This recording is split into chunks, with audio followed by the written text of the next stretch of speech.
And welcome back. Apologies, I ran late today.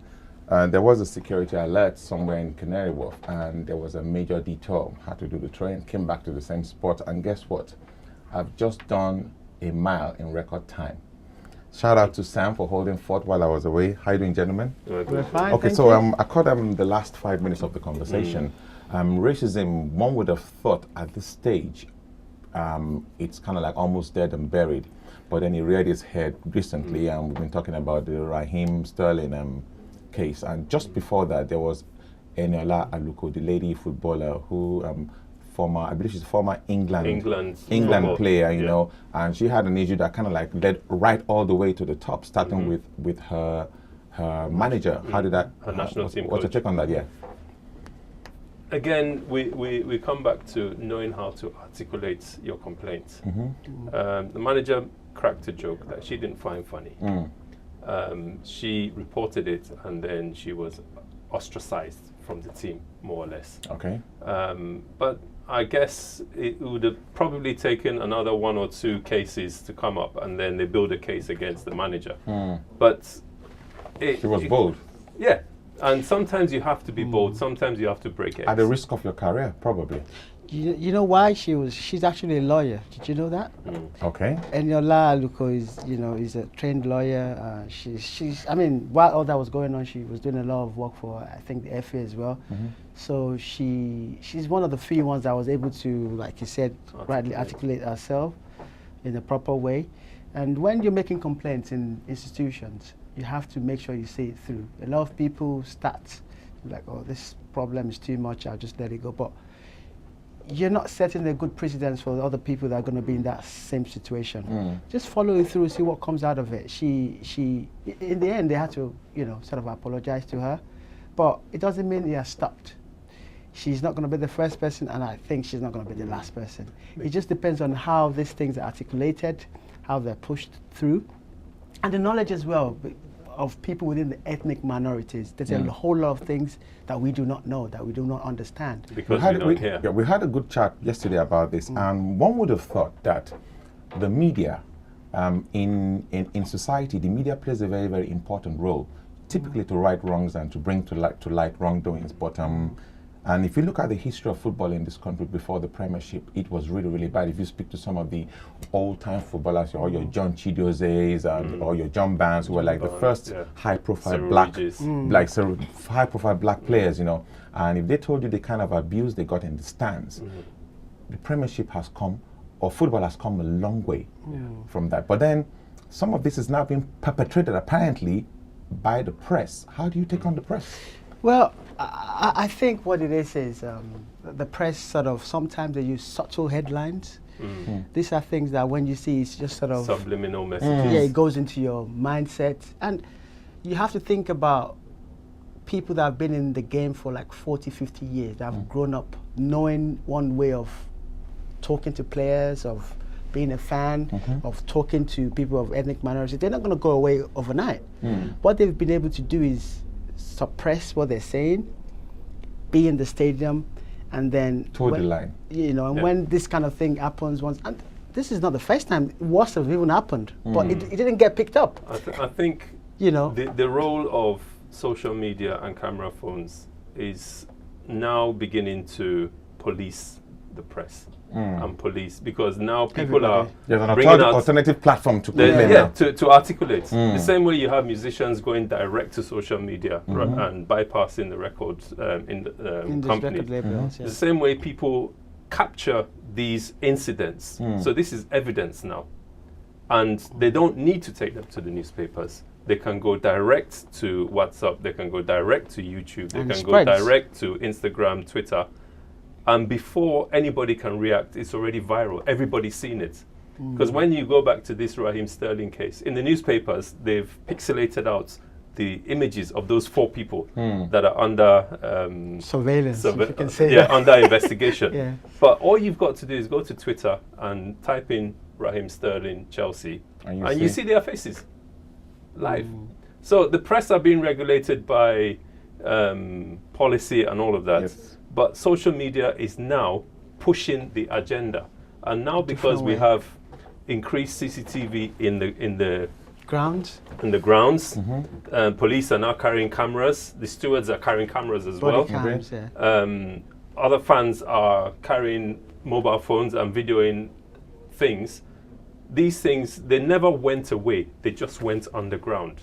Because, again, as I said when we first started, the Chelsea, the West Ham, all those old Millwall, Birmingham. Certain clubs had a culture and history of that. They are still in the grounds. And when you look at the person that threw the banana skin or the banana at Aubameyang, he's not a young boy, he's an old man. The one that was caught abusing, whether it's racial or whatever, is not a young boy, he's an old man. Yeah. So these are people who have been in the culture for years. Decades. And they've been suppressed. Okay, the program is a live show, so feel free to call in and be a part of the show. We'd like to get your contribution. Let's bring this back home now. Now, you are a certified football consultant and agent. Yes. And you do work with a lot of children and parents within the community. Now, I know, and without you giving away too much, you have parents who probably have some of these issues. They have children in squads. I'm sure some kids come back home and, kind of tell their parents they have a sense that they've been discriminated against. In your experience, what are the typical complaints and how do you deal with them? Well, sometimes some of these kids feel they're not getting enough playing time. Which is possible. Which is possible, but what I say to them is, in an academy, when you get given, say, paperwork or contract, you have to look at it properly, because for certain Premier League games or for certain tournaments, you're supposed to have an amount of game time. That's standard. That's standard. Everybody gets to play. But what happens sometimes is some of the kids that maybe they're scoring goals, they're playing really, really well after some times, when it's time for them to be seen on TV. When I say TV, when they go for tournaments or things like that, probably they could be picked up. They don't get played. And this is becoming something that is really, really common in the ethnic minority players. But the parents don't know how to tackle it. Some people just overreact. Or they go to church. They pray to God. But what you have to do is you have to have like a synopsis of what's been happening. Okay. Take it to the coach. Well, that's your job in a way, though. That's where you come in. Yeah, that's where I come in. Compile your evidence. Compile evidence and say, you know what, perhaps maybe if you say my son is not, or my daughter is not playing very well, or they're not improving, they're here to learn. How can you help us? Will I be right to say, is Raheem Sterling the highest earning English footballer? Arguably he is. Could that be the problem? Could it be jealousy? Could it be envy? He's a high earner. He wasn't born in this country, remember. So there's a school of thought that's saying that because they say Rashford doesn't get the same treatment, but Rashford was born in this country, and perhaps Rashford fits into that picture of what the limits of a black, perhaps the limits of a black player. You see, Raheem Sterling, when it comes to Raheem Sterling, is not a typical player that's supposed to be successful in the minds of certain people. Okay. Raheem Sterling didn't have a smooth upbringing. A lot of clubs within the Premiership sort of rejected him because they didn't want trouble. But his parent club, where he started from, they were able to sort of help him. And he had people, they were managing him, they were helping him, that stood by him from the onset. So a lot of these things that people read in the newspapers, on social media, and the media sometimes, they're not accurate to an extent. People that are within the football, the stakeholders will have more ideas about how. That's why a lot of people just keep quiet. But Raheem Sterling has been able to fight through, go through the brick wall. He's been successful, and a lot of people are not happy about it. Raheem Sterling, he just got an increment, an extension. Recently, as we're speaking now, he's the Premier League Player of the Month. Okay. He's scoring goals.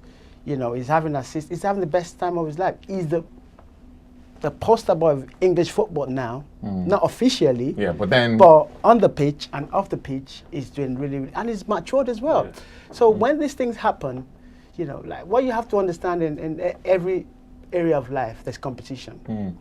And in football, whether we like it or not, there's passion. But football is all about business. How competitive is it? Is football the most competitive behind the scenes? Football is very, very competitive. In the UK. In the UK. When you have a set of boys going into academy, maybe like 5% of them will make it through the first team. You see how, for instance, Man City, they buy a lot of high-profile players. So if you're highest earning club behind, you just know. behind Real Madrid and Barcelona. You got So- Man City with 27 players out on loan. You got Chelsea with 40 players out on loan.